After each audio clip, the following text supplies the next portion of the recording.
Thanks for checking out the PsycHope Self-Help podcast, now on YouTube. Our podcast launched on most major podcast directories back in December of 2022, with regular episodes throughout 2023. And now here in 2024, we're making sure all of our episodes are available for the lovely people who prefer listening to podcasts on YouTube. There may be times when the dates don't quite match up, so thanks in advance for your understanding. Please refer to the video description for links to any resources discussed during the show. We'll be sure to point you in the right direction.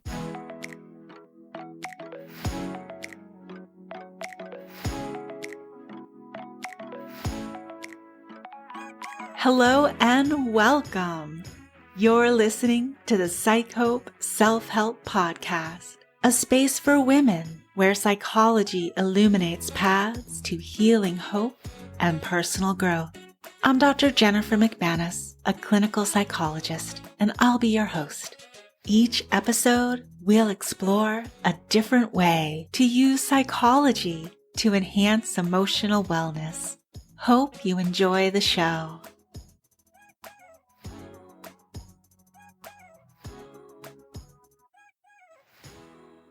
Hey there, it's episode 33. You're catching the podcast at the tail end of our in-depth exploration of one of the biggest stressors for women, and that's work stress.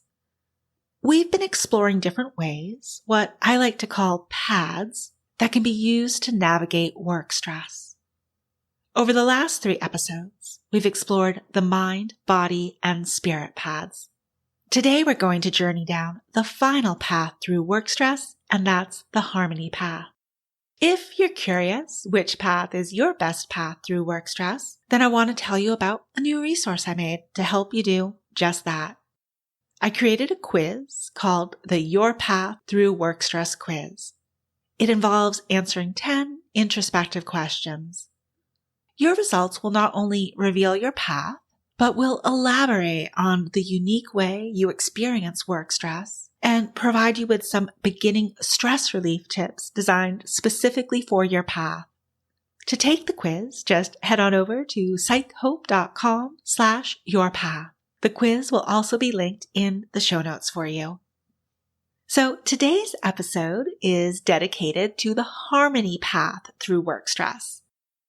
Women walking the harmony path experience work stress in multiple negative ways. Their work stress can involve any combination of the struggles and symptoms from the mind, body, and spirit paths. And while it's true women on the harmony path are challenged with experiencing work stress in numerous unhelpful ways, it's also true that there's a myriad of stress relief approaches that come from joining together techniques from the mind, body, and spirit paths. I'm going to provide a brief summary of the paths discussed on the recent previous episodes. This is so we can highlight how stress symptoms and stress relief tools are combined on the harmony path. These summaries are just that, summaries. There are distinctions for each path that would make going back and listening to those previous episodes worthwhile. Plus, on episode 30, I not only reviewed the mind path for you, but also went into the design of the quiz. For example, I discussed psychological research on symptoms of stress and stress management techniques, and shared details on the mind-body-spirit framework used for the quiz. So even though I'm about to summarize the paths discussed on the last 3 episodes to help us better understand the harmony path, there's still value in listening to those earlier episodes too. All right, let's start with a high-level view of the 3 paths that feed into the harmony path. The struggles experienced on the mind path were informed by well-established mental and cognitive symptoms of stress. Some common challenges on the mind path are worrying about work, beating yourself up mentally about work, and having trouble being in the present moment because your mind is back at work in some unhelpful way. The body path focused on physical symptoms of stress documented in the scientific literature. Examples of body path struggles are muscle tension, restlessness like feeling on edge, and experiencing disruptions to our usual healthy routines, like the amount of sleep we're getting or how frequently we're exercising. The spirit path struggles were informed by emotional and behavioral symptoms of stress. The spirit path includes symptoms like irritability, interpersonal problems, and disengaging from self-care activities. I also took some liberties here with the spirit path and incorporated more subjective struggles of work stress that can negatively impact one's overall well-being. For example, that feeling of disconnection that's often associated when living a life that's out of alignment with your core values. And now that we have our high-level view, let's consider how symptoms of the mind, body, and spirit paths combine in unique ways for those on the harmony path. Women walking the harmony path often feel like work stress is seeping into every area of their lives. Let's start with some ways the mind and body paths combine for women on the harmony path. It could be that worries about work are associated with an upset stomach. The combination of mental and physical symptoms of stress is a perfect example of the role the body's threat defense system plays in the experience of work stress. When we perceive a threat, which many women do related to work, maybe about an email from the boss or an upcoming public speaking responsibility, our bodies can kick in to fight or flight mode. Abdominal distress or loss of appetite are a couple of the many changes experienced in our bodies when our automatic threat defense system is activated. In this example, there's a connection between the mind path symptom of worrying and the body path symptom of an upset stomach. That worry involves something about work that is perceived as a threat. That upset stomach can be understood as a product of the fight or flight mode. Definitely check out the body path episode, that's episode 31, if you want to hear more about the role of the fight or flight response system and stress symptoms. I do want to mention, there's not always a clear association between the symptoms of different paths experienced simultaneously, though. For example, difficulty with concentration, a mind path struggle, and muscle tension, a body path struggle, can co-occur without any obvious connection between the two stress symptoms. Now let's consider some of the ways the mind and spirit paths combine for women walking the harmony path. A frequent way these two paths show up together has to do with our presence in the current moment, or more accurately, a lack of that presence. The mind path influence here is that there's trouble being in the present moment because our minds are back at work in some unconstructive way. An ongoing pattern of not being fully present in the current moment can lead to a feeling of disconnection, which is the hallmark of the spirit path. Not being able to leave work at work and truly enjoy yourself during your free time can really have a negative impact on your mood too. Next, let's turn our attention to how struggles of the body and spirit paths may interact for women on the harmony path. Working at a job that feels out of alignment with our personal values is frequently felt by those on the spirit path. This might involve how you just can't get behind the latest policies in your workplace. It could also be that the chain of command does not take employee concerns seriously, and they're always trying to sweep matters under the rug.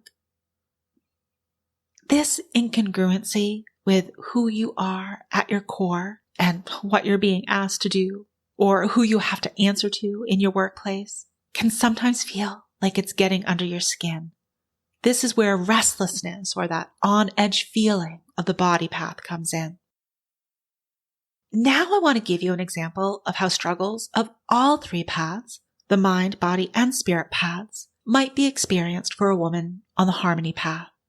Let's say there's a big project coming up at work, and you just can't stop worrying about it. You're also saying unkind things to yourself about your ability to nail the project successfully. You end up having trouble sleeping because you're up at night staring at the ceiling while your mind runs through all these worries and self-critical thoughts. The impact on your quantity and quality of sleep then contributes to you feeling irritable the next day. This makes you vulnerable to that argument you got into with your significant other. Let's break this down and connect the sequence of events to its corresponding path. The mind path struggles are the worries and being critical of your work performance. The body path connects with disruption to your sleep. And the spirit path is showing up as irritability and interpersonal conflict. When sharing information about the harmony path, it's always at this point when I want to validate that it's totally understandable if nothing about this is sounding harmonious. I mean, these struggles and stress symptoms are just miserable. I hope that by the time we're done exploring stress relief approaches for this path, though, it'll become clear why I chose the name the harmony path. So, shifting to stress management now, the essence of stress relief on the harmony path is about joining 2 or more approaches. Keeping with the format of giving a high-level summary of the paths that pour into the harmony path, I'm going to give you a few examples of stress relief tools from each of the other 3 paths. The mind path is all about approaches that harness the healing power of the mind to find relief from work stress. Mindfulness, reframing unhelpful thoughts, and self-compassion are among some of the techniques most likely to help reduce work stress for those on the mind path. Using the power of your body to comfort and soothe the enormous toll work stress has been taking inform the stress relief tools on the body path. Examples of stress management techniques for physical symptoms of stress include deep, calm breathing and progressive muscle relaxation. Women on the spirit path benefit from harnessing the power of connection with stress relief techniques like visualizations and practicing gratitude. Let's return now to those examples I gave of how the struggles of each path can combine on the harmony path, so I can share some stress management techniques that might help with those simultaneously experienced symptoms of stress. First, we had worries about work that were associated with an upset stomach. What might be helpful here is to bring in the body path approach of deep, calm breathing to help us shift from the fight or flight response into the relaxation response. Once we're feeling more centered, we could then give the mind path approach of reframing our unhelpful thoughts a try.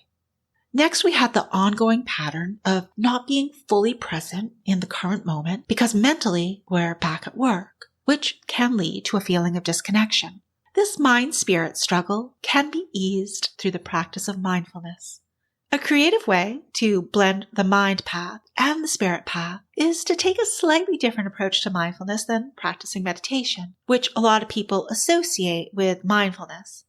Intentionally listening to music is a different way that can also bring us fully into the current moment and, depending on the music we select, can also help to elevate our mood. We then had the combined struggle of the body and spirit paths. This example was the one when we felt deeply incongruent with our place of employment's policies or leadership, so deeply that we could feel the disconnect in our bodies. A stress relief idea to consider for this problem is taking a mindful walk through one of your favorite places in nature. The walk gets your body moving and can help you let off steam. The time in nature can help you reconnect to the world around you. Where you walk is going to depend on what you value most. For those who value nature, it might be a walk through the park or on the beach. For others, it might involve a walk that allows you to appreciate the artistic side of life, like strolling through an art museum or touring a neighborhood near you where you really appreciate the architecture. All right, now on to the final struggle that involved all 3 paths. And as a reminder, that final example had a sequence of events. Worries and self-criticism that kept you up at night, leading to increased irritability the next day, and that verbal fight you got into with your significant other. Here we could use the mind path approach of mindfulness with a few additions. To incorporate the body path and hopefully set us up for a better night's rest, we could bring our mindful attention to our bodies with progressive muscle relaxation. That's when we tense and then release different muscle groups. The spirit path can be integrated through hopefully helpful affirmations with a focus on reducing self-criticism and increasing self-compassion. Winding down here, I want to share my most pure-hearted wishes for those of you walking the harmony path. First, I want you to know you're not alone. So many women are also experiencing work stress in multiple challenging ways. I also hope that these ideas of how to combine stress relief tools from the mind, body, and spirit paths will help to unburden you from the enormous toll work stress has been taking. Whether or not you're walking the harmony path, we can all benefit from the synergistic effect of combining stress relief tools from different paths. If you haven't taken the Your Path Through Work Stress quiz yet, then you may be wondering, which path is your best path through work stress? The mind, body, spirit, or harmony path? To find out which path you're walking, just head on over to psychope.com/yourpath or just click the link in the show notes. Before wrapping up our exploration of the 4 paths through work stress, I want to clarify a comment I made last time near the end of the Spirit Path episode. You may have heard me mention that for people who are already religious or spiritual, that scientific research would support attending your religious services or engaging in other sacred practices as a way to help with work stress. This idea I shared with you comes from research in the area of positive psychology that has found there is indeed a relationship between religious beliefs and happiness. Specifically, numerous psychological research studies have found a positive association between religiosity and subjective well-being. It's important to note, though, that the relationship between religiosity and well-being is complex, and individual experiences are going to vary. Not everyone who identifies as religious necessarily reports higher levels of happiness. This association could be explained by the sense of community and social support often found in religious groups. Being part of a religious community can provide individuals with a supportive social network, a sense of belonging, and a shared set of values, all of which can contribute to overall life satisfaction. Some other explanations for these findings are that religious practices often emphasize positive virtues like gratitude, compassion, or forgiveness. All of these are linked to enhanced well-being. Earlier this year, the podcast dedicated 2 episodes to the topic of compassion, and I'm pleased to share with you that our next episode is going to focus on the psychological benefits of having a gratitude practice. And as a quick reminder, gratitude is a stress relief tool that is likely to help women on the spirit path. I can't wait to highlight some of the key findings from the volumes of research on gratitude with you on the next episode. Plus, share some beginning ideas of how to integrate the practice of gratitude into your daily life. Well, that's going to wrap it up for today. Much peace till next time. The information shared on the PsycHope Self-Help podcast is done so with the understanding that it does not constitute professional help, nor is it a substitute for professional help. If you think you might benefit from more than self-help, there are resources listed in the show notes.